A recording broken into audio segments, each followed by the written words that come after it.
All right, let's just jump right into this explainer. Today, we're unpacking what I think is absolutely one of the most misunderstood mysteries of the entire Second World War. Picture this. It's September 1st, 1939. Nazi Germany unleashes this completely devastating military campaign against Poland. But then, right after that massive display of power, something incredibly strange happens. See, after crushing Poland in just a matter of weeks, Hitler doesn't immediately send his armies crashing into France. No. Instead, Western Europe just kind of pauses. It enters this bizarre silent standoff. To really grasp what's going on here, we've got to ask ourselves, why on earth did the most aggressive war machine in history suddenly just stop? I mean, were they secretly weak? Were they running out of guys? Or was this apparent pause actually part of a much larger, much darker strategy? Now, to put this into perspective, the invasion of Poland was no small border skirmish. It was an absolutely massive display of force. We're talking roughly 1.5 million troops. They coordinated huge numbers of tanks and aircraft, striking from the west, the north, and the south, all at the exact same time. They literally had Warsaw completely surrounded in a matter of days. But then, nothing.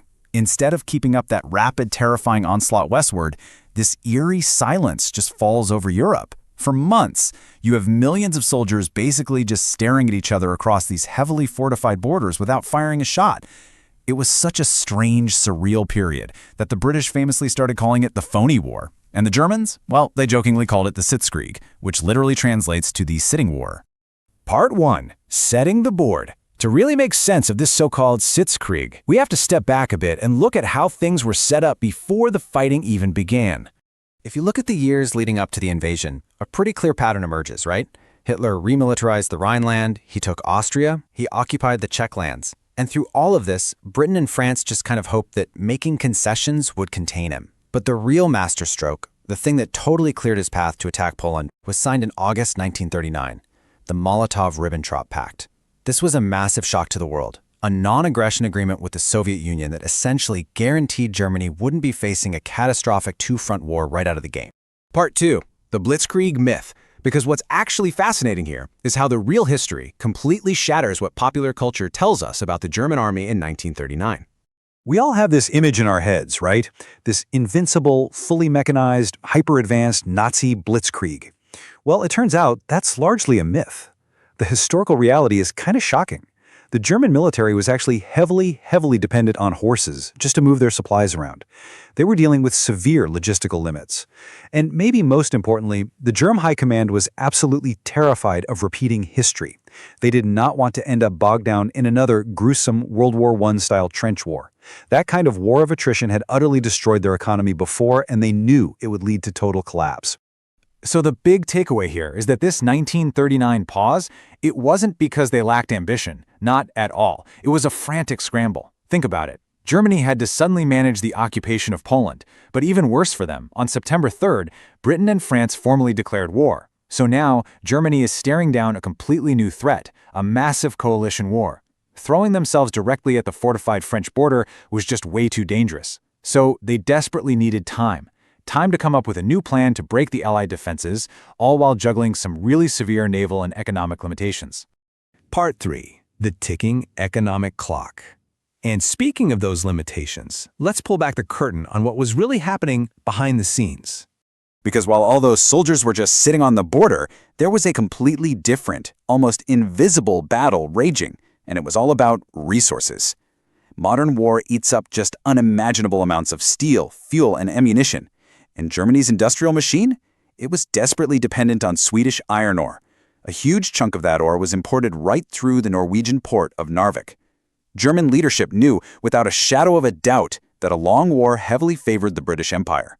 Why? Because Britain was globally connected and could just pull resources from all over the planet. So you have this economic ticking clock, and that is exactly what forced Germany's hand in the north. Fast forward to April 1940, and they actually invade Denmark and Norway simply to protect those vital supply lines. Now, they did conquer both pretty quickly, but the operation totally exposed a glaring vulnerability. The small German surface navy was just no match for the mighty British Royal Navy. They couldn't just sweep the British from the seas, and let me tell you, that limitation was going to come back to haunt them. Part 4. The Western Offensive. With those northern supply lines temporarily secure, it's time to turn back to the massive problem waiting in the West. Let's see how all of this builds up to Hitler's brilliant but incredibly desperate gamble. In May 1940, the Sitzkrieg is officially over. But instead of a direct, brutal, head-on assault against the strongest parts of the French defense, German planners did something incredibly sneaky. They exploited Allied expectations. See, the Allies were totally expecting the attack to come straight through Belgium, just like it did in World War I, so they rushed their best forces north to meet it. But the Germans, they completely bypassed that route. Instead, they pushed their armored divisions south, right through the Ardennes. This was a heavily forested, super rough terrain that the Allies literally thought was impossible for tanks to get through. This brilliant maneuver totally blindsided the Allies, cutting off their armies, trapping hundreds of thousands of troops, and ultimately forcing that famous, desperate evacuation at Dunkirk. The sheer speed of this collapse was just stunning. I mean, it took a mere 6 weeks for the Low Countries and France to fall completely. By mid-June, Paris had fallen. And honestly, this rapid, sweeping victory really proves that the silent pause of late 1939 wasn't actually a pause at all. It was actually a period of intense, meticulous preparation for this devastating strategic breakout. Part 5. The Ultimate Fatal Gamble. Now here is where the story takes its absolute darkest turn. Conquering France might have looked like a total victory on paper, but beneath the surface, it left them with a massive, glaringly unresolved strategic problem. Because Britain was still undefeated, and right between the German army and Britain lay the English Channel. You can't exactly march a panzer division into London, right? To launch an invasion across the water, Germany absolutely needed air and naval superiority. But then came the brutal Battle of Britain. The Royal Air Force managed to survive, and the German Luftwaffe completely failed to break them. And without control of the skies, Hitler's fantasy of a short, decisive war just completely evaporated. So now Germany is caught in this fatal paradox. It's a terrifying strategic trap. To fight a massive global empire like Britain, Germany needed vast amounts of resources. But ironically, the more territory they conquered to feed their war machine, the more enemies they created for themselves. On top of that, Italy joins the war, which stretches the conflict even further across the map. And underlying every single bit of this was the horrific Nazi racial ideology, demanding Lebensraum, or living space, in the East.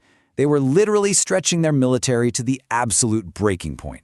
Driven by this relentless, inescapable economic trap, combined with their deeply rooted, radical ideological vision, Hitler decides to make his ultimate fatal gamble.